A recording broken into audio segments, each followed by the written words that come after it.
Hi, everybody. This is Adam Elenbaas from Nightlight Astrology. It's Monday, September 9th, and we're going to take a look at a few transits today that are featured in this week's astrology. And we're also going to take a little bit of time to look at transits coming up a little bit farther down the line. And then I'm going to take a little time to tell you about my upcoming course at the end. New course coming up starts November 16th.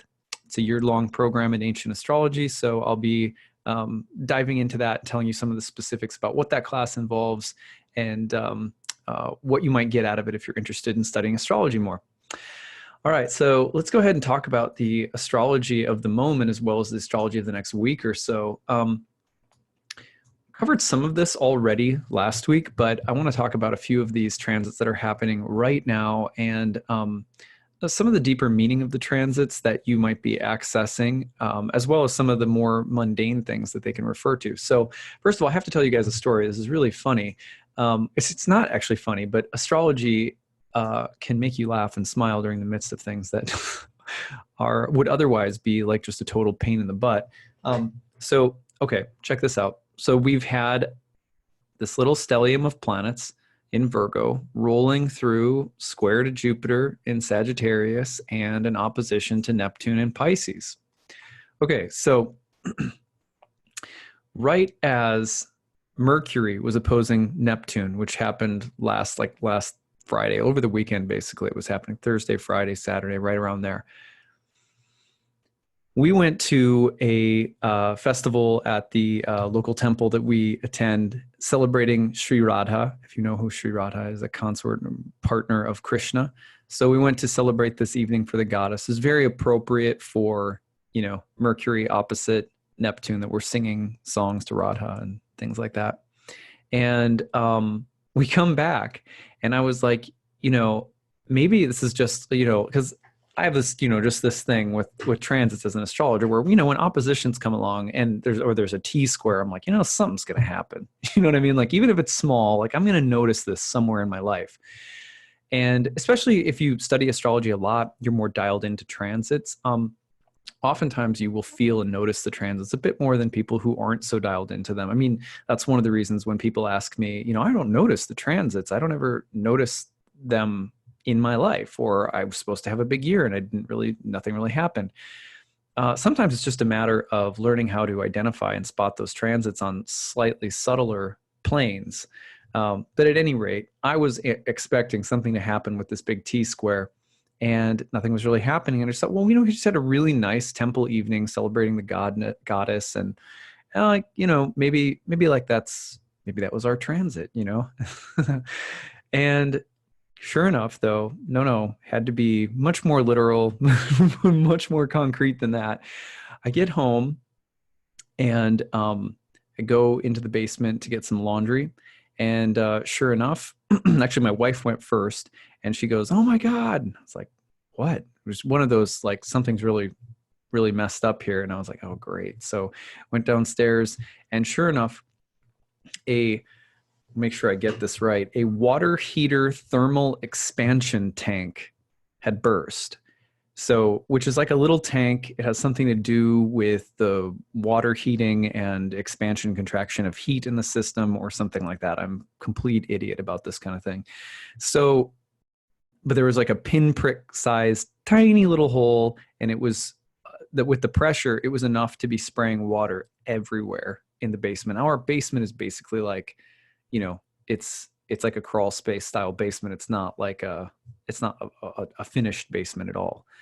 But it was spraying everywhere, and we do have some things stored down there, which were getting soaked, and I couldn't figure out where the water main, like the main valve to turn off the water in the house was. Just how great of a homeowner I am.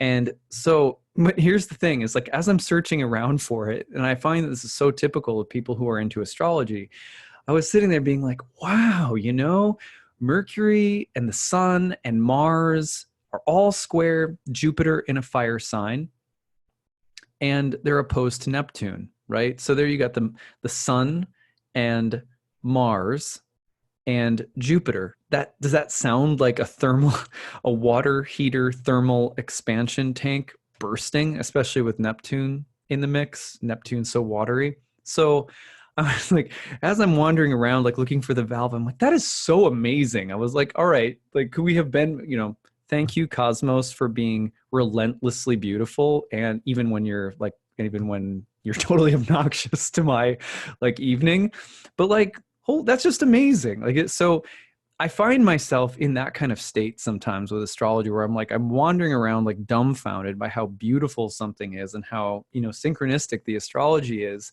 the transits as these omens indicating these things. And, but I'm like, like, I've also got to like really find the water switch and turn this crap off. So, yeah, so it was a funny moment in that regard, crappy moment otherwise, that ended up with a bill that came. And, this was reflected in my chart. This landed in the 8th house. The Jupiter transit was in the 8th. So, one of the things that happens in the 8th house sometimes is bills, karmic debts. That's an 8th house topic. Whether you're owed something by somebody or you're paying something to somebody, when 8th house transits hit, sometimes there's some kind of debt that's owed or debt that's received. Anyway, in this case, it was a debt owed. But I was like, gosh, I was expecting it to be a little bit more philosophical. Like I liked the whole thing about having an evening with this sort of watery, feminine, mystical goddess energy at the temple. But no, I've got to come home to a literal water heater thermal expansion tank bursting and flooding my basement. So at any rate, but here's the thing that was so interesting about it. We had been neglecting to do some organizing in the basement for a while. And because our life is busy doing a lot of other things. And yet, here's my thing about basements too, is that if something's going wrong in the basement, it's a sign that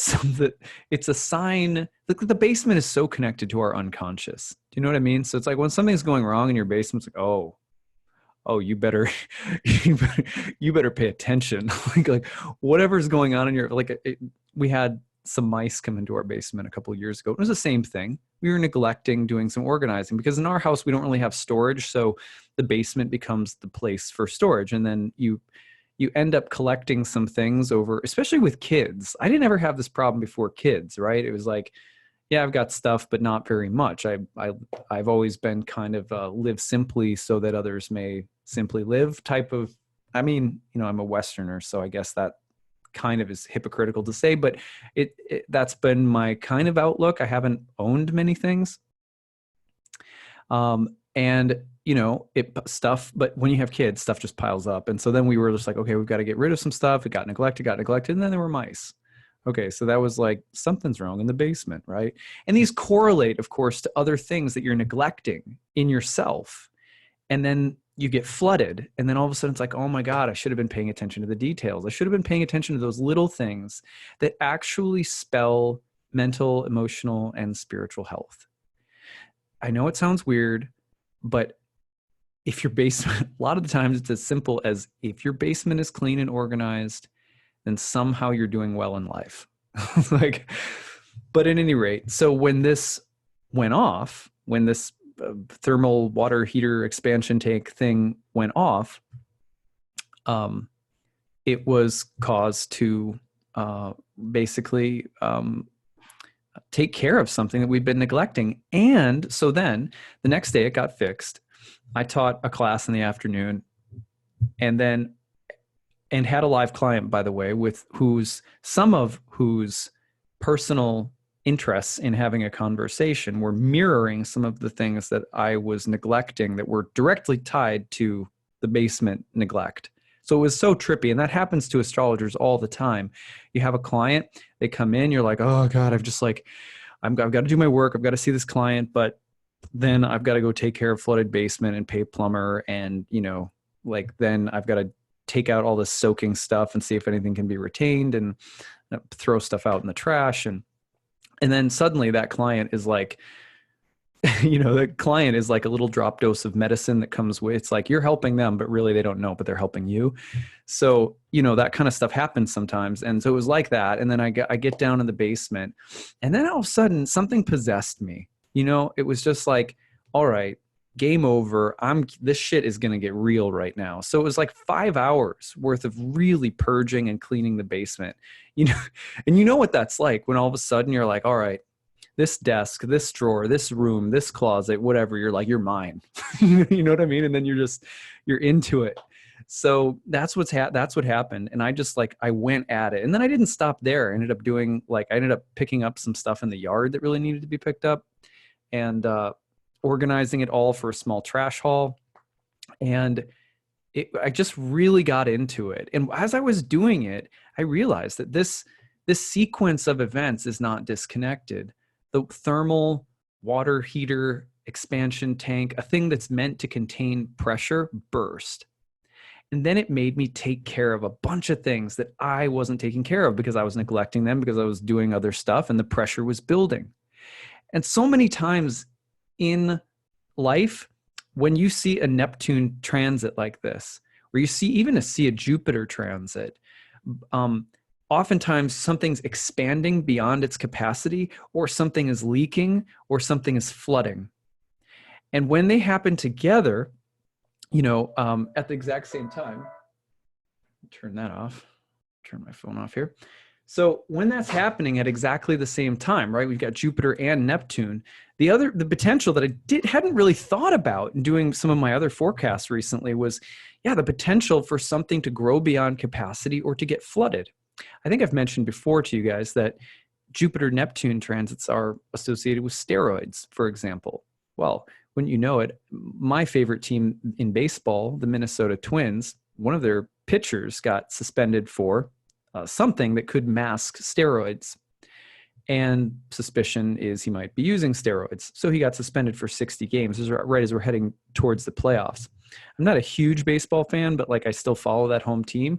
But there it was again, where I was like, maybe the normal Twins fan is like, oh, and I was like, wow, that Jupiter Neptune, the steroids thing, like that's really amazing. Like, what a beautiful cosmos I live in. And so I feel like I always have the astrology there to sort of act in that way. But things can grow beyond capacity. Things can get flooded. And when they do grow beyond capacity, or when they do get flooded, where the dam breaks, right? And something comes spilling in. I mean, look at the massive hurricane we just dealt with. That's a Jupiter Neptune thing as well, right? When that flooding comes in, I mean, God, I'm complaining about a flooded basement. Think of all these people dealing with the hurricane damage. I mean, God, it's hard for my mind to even imagine that. But at any rate, when that kind of force of nature is released circumstantially in your life, whether it's a hurricane or it's something as simple and stupid as a leak in your basement, which could have caused a lot more damage than it did, thankfully. Oh, I did find the water. I did find the water valve, and I did figure out how to turn it off. Anyway, and then the plumber came the next day. But this is the kind of thing that happens. Something physically in your environment floods, expands beyond its capacity, bursts or breaks, right? But then it's a sign, oh, I wasn't paying attention to the details. I wasn't paying attention to the mounting pressure, right? And when we move out of attention to the small little things that matter for our health, for our sanity, for our relationships, for doing a nice job or a job well done, and because we feel that there are more pressing issues, right? Eventually what happens is that pressure, the pressing issue pressure, comes in, and eventually, because we've ignored the little stuff, when that pressure breaks, it floods everything, and then we pay the price for having neglected the details. And here's the thing that people forget. I forget this all the time, is that pressure that you think, I'll take care of that and then I'll get to those small things that I've been neglecting, that pressure is it's never ending. It's everlasting. It's a kind of pressure that comes with actually living in a certain kind of consciousness. So that's the thing that we forget. That's the thing that I forget, because I'm like, well, I've got this pressure and I've got to take care of it first. So similarly, one of my spiritual teachers, his earlier in life, he was a monk, and he was in the Grihastha ashram, which means family life. Like, you're a monk, but you're married, you have kids. And in India, this is common. It's part of the Varna ashram system. So he's He's married and he's got kids and he's making a living, and he's thinking, well, if I make a living and I make all of this money, then that's going to give me the security and the downtime later in life to really go for it, to really be spiritual. So I've got to do all this stuff now, and then I'll be spiritual later. We do this kind of thing all the time. But what ended up happening was finally when he lost everything, including his marriage, and he took to sannyas, which is like a more renounced order of life, and had nothing, no business, no more money, no claims to anything, is basically like a mendicant, and is really sort of dead to the world. It was only at that point that he started doing really tremendously great things and became the leader of the Hare Krishna movement in the United States. He brought Bhakti Yoga to the United States during the 1960s. That was A.C. Bhaktivedanta Swami Prabhupada, who is the dancing, singing Swami who brought Krishna Bhakti to the United States. And it was 70 when he did that. And he told the story about how he had the attitude earlier in life that I've got to do all of this stuff first. But actually that stuff it wasn't any of that stuff. It was when finally the pressure broke and his marriage more or less ended, and his business life evaporated, and he lost everything and went into the renounced order of life, which is more like, sort of formally not being tied to anything any longer. So I always taken that story, because I'm in family life and I'm a spiritual guy, and I, have a business and astrology and all this. And it's like, yeah, it's very easy owning a yoga studio for almost a decade right now. It's very easy to be like, oh, I've got to take care of the mounting pressures, and the little stuff gets ignored until you get flooded, until a thermal water heater expansion tank bursts. And that happens, and you literally are picking up the physical debris of that. But if you're listening on a subtle level, you understand that the subtle level, it's a complex pattern whose pressure they're like systems, they're like weather systems, because they're karma, and karma is all material. Like all karma is material. It's just a matter of different constellations of physical energy, material energy in different forms and shapes and patterns, moving and changing and morphing all the time according to our will, our desires, our fears, our past karma, etc. But when these constellations move, they move on subtle planes, and then they constellate, and when they manifest in more gross planes, like a thermal water heater expansion tank bursting, they are coming, the confluence of the karma comes together on a material level, and it affects a physical thing. And the physical thing that it affected, in my case, was the thermal water heater expansion tank. But the constellation of karma was coming from many different nodes. My wife, me, my kids, the karma of this house, the history of this house, the guy who, might have not installed the water tank correctly or whatever. Do you get what I'm saying? So it's a very broad constellation, but your own psychic issues are on a subtle level a part of that constellation. So when it bursts, we have to pay attention, and we don't always pay attention. We just go, oh my God, what an inconvenience. Oh my gosh, that sucks. What a bill that was due. But actually, anytime that you are asked to pay a bill, the prayer should be one of gratitude, because when a bill is due on the gross level, it is a clear message that if you spend time with it, if you pray and spend time with it and thank it and ask it to teach you something, it's a clear message that will help you pay attention to something that you haven't been paying attention to, or that you've been neglecting, or something like that. So why am I saying all this? Why this story? Because that's what we're in right now. Mars and the sun square Jupiter and opposite Neptune. The potential for something to expand beyond containment and to break or burst or flood open, and really big and potentially destructive.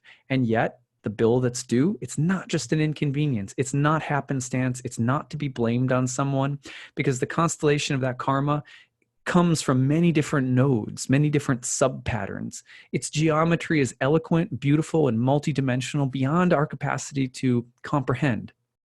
And yet, when it constellates in front of you and interrupts your life, it floods you somehow, it expands, it bursts, whatever, we have the opportunity sitting in front of us. If we pray with it, if we sit with it, if we count it as mercy, blessing, grace, opportunity, whatever way you want to look at it, then it can teach us something. And usually with the constellation of Virgo energy, it's something about when we've been placing our attention on this thing and missing some small thing, or when we've been paying attention to all of the little things that are anxiety provoking and have us running around 24/7 and we've missed the big thing. Whichever way you want to look at it, they're two sides of the same coin. So that's the astrology of the moment. And I hope that this story is a good illustration of it. And it might help you think about, where are the pressure lines in your life right now? What's the big versus the little? Where are you not paying attention to the little, or where are you not paying attention to the big? And watch, because you might see something burst or break.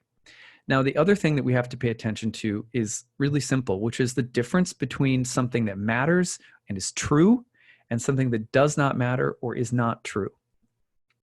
So the sun is the organ of the soul's perception. It is the light by means of which the soul sees. It is therefore like higher intelligence. And the sun's clarity defines the difference between light and dark, or between true and false.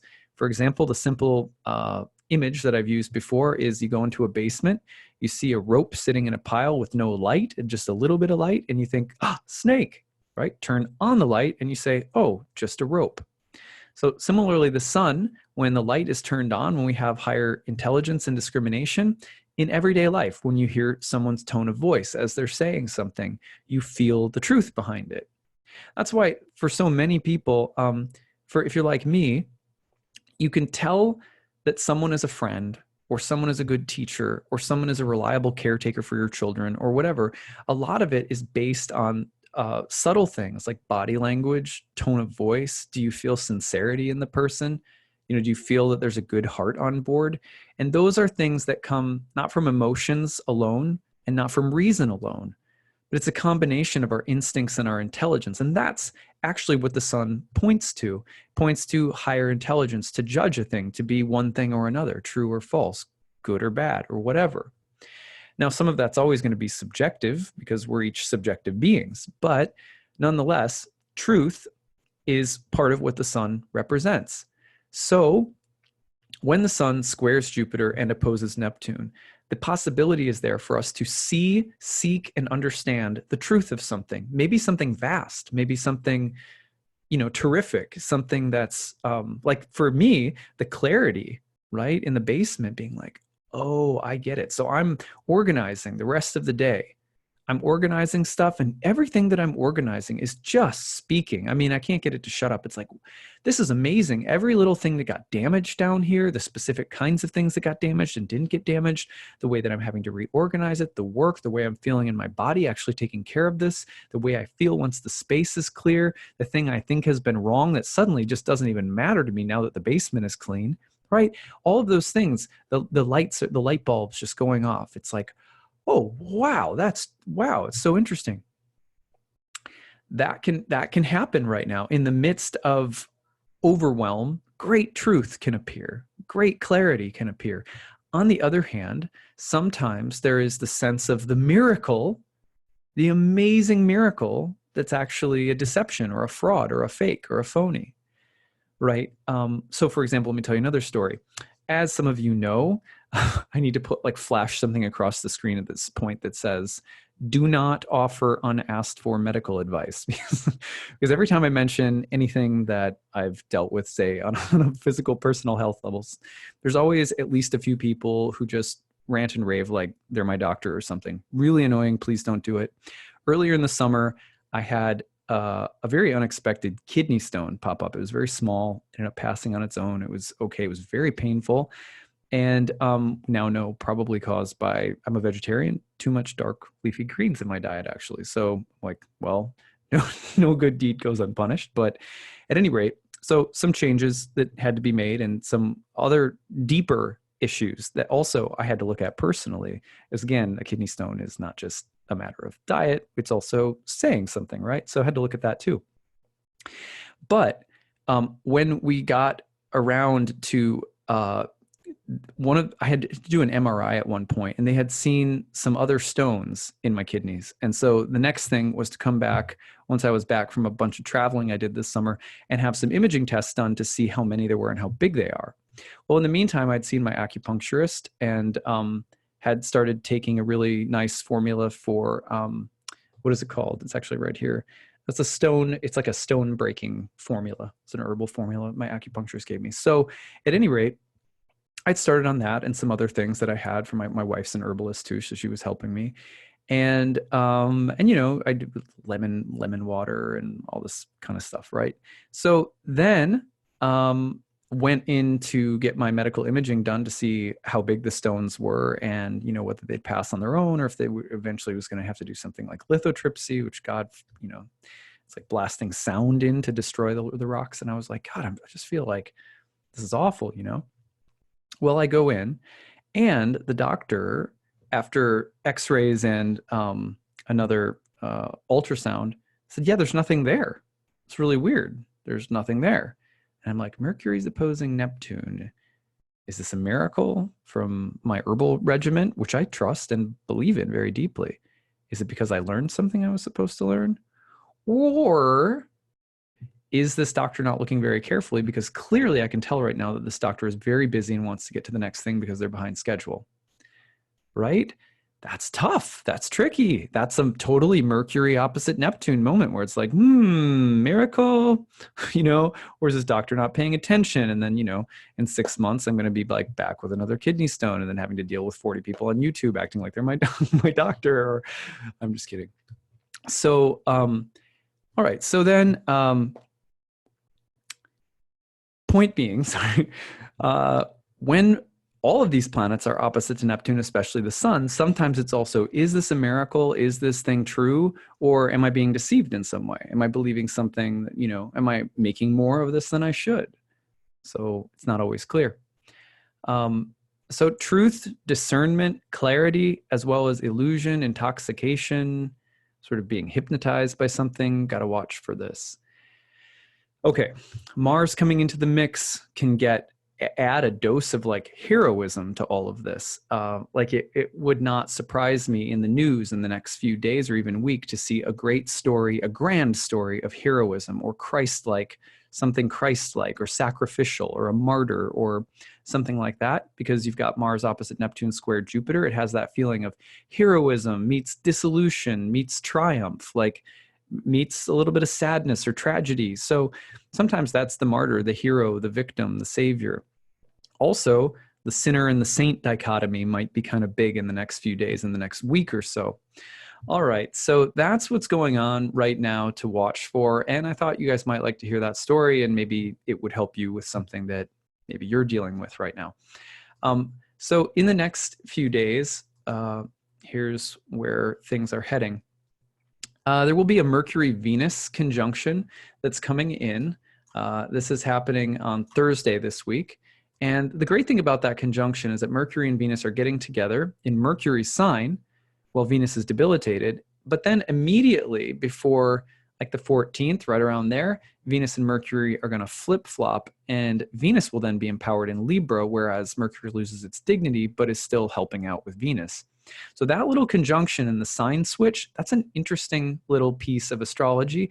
We're going to come back and spend more time with that, but I think the ability to diagnose, analyze, dissect, and fix things that are broken, as well as coming to harmonious resolutions after some possible disagreement or disconnect is there. So I like this as a time for solving problems, harmonious diplomatic solutions, and maybe innovative ideas that are also aesthetically pleasing to others as maybe a compromise or something like that. Anyway, as we're speaking right now, the moon's also about to change signs into Capricorn. You get about 4 or 5 days worth of the moon in Saturn's sign. It's a good time to get things done, to get to that bottom line, but you can also be a little cold and distant, so you want to be careful of that. The other thing is anytime that the moon enters fixed sign like Aquarius, don't be surprised if tonight into tomorrow morning as the moon is squaring Uranus, some things are a little, if things are a little bonkers and unpredictable and disruptive, especially mentally and especially things that are, for example, with the moon in an air sign, square Uranus in an earth sign, sometimes there's going to be practical communication difficulties, trying to get something practical done, but having some communication difficulties around it. You're also going to see, you know, maybe systems that will crash or need some kind of fixing or something like that. But watch for the moon Uranus disruption in like the next 12 hours. Okay, so thank you for listening. As promised, I'm going to tell you about my ancient astrology courses coming up in November in case you're interested in that. So let me just start by telling you a little bit about the course, and then I'll show you where you can find the details on my website. So I studied modern psychological astrology, archetypal astrology, and evolutionary astrology, and that was my gig for a while. I've been a professional astrologer for about 10 years now, full-time. That's the only thing I've done to earn a living. After a couple of years of being mostly identified as a modern psychological archetypal astrologer, I shifted gears and started studying traditional astrology, horary astrology, which comes from a lot from the Indian and Arabic astrologers, and then medieval astrology and Renaissance astrology all had a strong element dedicated to horary astrology, which is questions like, where is my missing cat? Or will I get the job? Or will I hear from my friend again after this fight? Or something like that. A very specific, targeted, like divination style predictive questions. And through studying that, I actually started getting in touch with ancient Greco-Roman astrology, which we now call Hellenistic astrology or Greek astrology. Very, very similar to Indian astrology, Jyotish, or Vedic astrology. They are very, very similar. So, and that was when I felt like I had found home, that I had found my true calling as an astrologer. So I began investing a huge amount of my life force, basically, into studying ancient astrology. And that is now what I teach and practice with others, though I have a little bit of a syncretic blend with certain modern elements of astrology, understandably, because that's where I started, right? So what I do is I practice Hellenistic astrology with all my clients, and I teach Hellenistic astrology to people all over the world. So twice a year, every 6 months, I offer a 1-year-long natal chart certification course, which is teaching you how to study and read birth charts. And that course is, it starts on November 16th again. It's called Ancient Astrology for the Modern Mystic. It's a bit of an ancient meets modern blend. And you're going to learn traditional astrology from the ground up. You're going to learn, rather than just, you know, lists of things to memorize, you're going to learn, where did the meaning of the planets originally come from? Where did the meaning of the signs originally come from? Where do the topics of the houses originally come from? What's the deeper philosophical and spiritual meaning behind all of the planet signs, houses, aspects, etc.? It's far deeper than most people realize. It's far more sophisticated and beautiful than most people realize, specifically because one of the defects of modern astrology, in my humble opinion, is that modern astrologers often do not take the time to go back to the roots and really learn where everything came from, both metaphysically, philosophically, spiritually, and technically. I try to present all of that in a way that's fun, you know, and upbeat and enlivening and inspirational for people. So that's why I call it Ancient Astrology for the Modern Mystic. So there's 30 classes in a year. They're all about 2 to 3 hours long. We meet via live webinars. Next class is on Saturdays, starting November 16th. Like I said, we meet at noon to about 2 to 3 p.m. Eastern time via live webinars. 30 classes on the year, plus there are 12 guest speakers that come in, so 42 total sessions on the year. You can follow along with those sessions remotely, meaning there is a Dropbox that everything is put into every single week. Every lesson is labeled in a unique folder in your class Dropbox. There's also a Facebook forum where we discuss, work through charts, talk about what we're learning. You get to know your classmates, and it's a really fun and engaging environment. And in each folder, there's going to be the video for the week that if you weren't at live for class, if you're coming from a different part of the world, time zone doesn't work, you have a work conflict, you got kids, whatever, you can follow at your own pace. You get to keep everything in the class as well. So even if you don't finish it in 1 year, you can retake it at any time. And then for every week, in addition to the class lecture, you'll have the class PowerPoint that you can look over. You have class bonus reading that you can do if you want to, additional reading outside of class, not required, but you can do it if you want. There's a bonus quiz you can take to test yourself on the material every week. And there's usually a bonus folder filled with 3 or 4 additional videos or podcasts or different things covering the same topics that we talk about in class, but from slightly different angles and with a slightly different voice or emphasis from my own. And then, as I said, we also have 12 guest teachers that come in throughout the year. After we go through the core Hellenistic ancient Greek theory and philosophy, then from around lessons 20 to 30, we host live clients. You're going to see me read for someone like I do every single day. And in that reading, then we dissect the craft. We break down, how did this reading work? What are the steps that we take? How do we organize the reading? How do we actually implement it? So it's a great class for people who want tangible reading skills. It's hard to make a living doing full-time astrology, but you have to start somewhere if that's something you're interested in and passionate about. And this is a great place to start. And there are not many programs out there that really feature a strong dose of live readings and craft talk about live readings, because that's really where you learn the most. The best way to learn astrology is by seeing readings and doing readings. So that's where we'll be heading with all of this. Now, last but not least, there are a few different payment options. I'm going to show you where you can see the website to get a look at all of this. So let me just put it up on the screen. And for people, some people are not necessarily going to be inclined to doing astrology for a living. Obviously, knowing the language of astrology, even just for you and your family, your own birth chart and those that you're close to, is hugely helpful. When your basement gets flooded, you can be like me, wandering around kind of stupid, looking for the water valve, being like, wow, the astrology is so beautiful. But it's a huge help just to be able to understand karma, because karma is happening all the time, and having some understanding of the terrain that you're moving through, it's a language that it's like having a passport into the spiritual realm, which is co-present with us all the time. So even for people who don't want to do it professionally, it's hugely helpful. Anyway, so like I said, next classes start November 16th. Now, there's a few ways to sign up. You can visit my website, nightlightastrology.com, check out the certification course tab. And then there are two options. So you have the yearly tuition for the program, which is $1,800. If you use a 12-month payment program, you get charged on the 15th of every month. So I think it ends up being about $150 or something like that per month.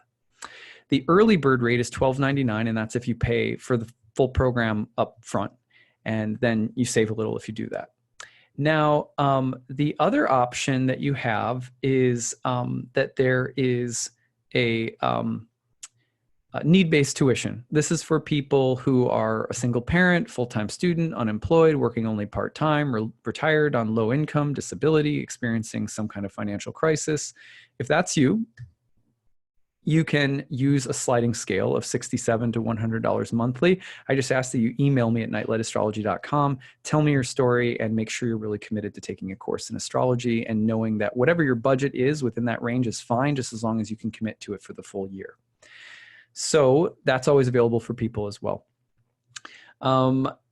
So that's the first year program. I offer a second year program as well, which really is focused on deepening the craft, starting to study advanced ancient traditional predictive methods, which in my opinion are far more accurate and specific in many ways compared to modern techniques. So when you end up blending the ancient perspective with a modern take, you end up having so many more skills in your tool bag. So even people who've been studying for a while, if you've never studied traditional astrology, it's a great place to go, because I promise you everything will be brand new.